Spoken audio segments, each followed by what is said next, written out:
чындап эле авариялык акыбалдагы общежитие болгонуна байланыштуу ал жерде жашап жүргөн студенттер январь айынан баштап которула баштаган.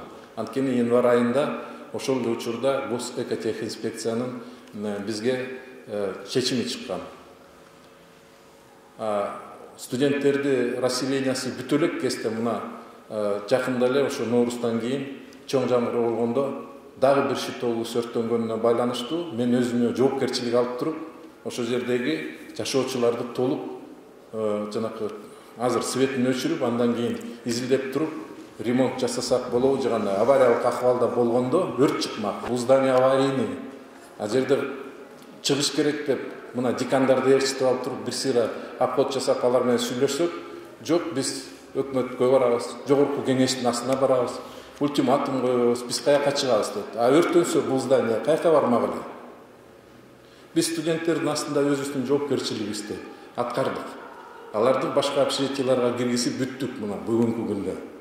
Орундары бар. Бул биздин сотрудниктер маянасы асыраак болгондон байланыштуу 3-4 жыл мурда жилищный комиссиянын чечимдери менен киришкен.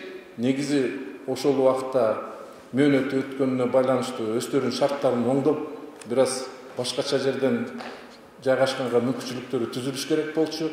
Жок, бул иштер созулуп жатат. Созулуп, мына ушундай авариялык акыбалга келди. Ата-энелерге айтсак, чыгыңыздар эми. Бул жер авариялык акыбалга келди десек, жок, биз чыкпайбыз, сиздер атайын муну башка бирдеме кылган атасыңар деген ар кандай шылтоолор менен чыкпай жатышат. Менимче, биз аларга деле түшүндүрүп жеткирип жатабыз.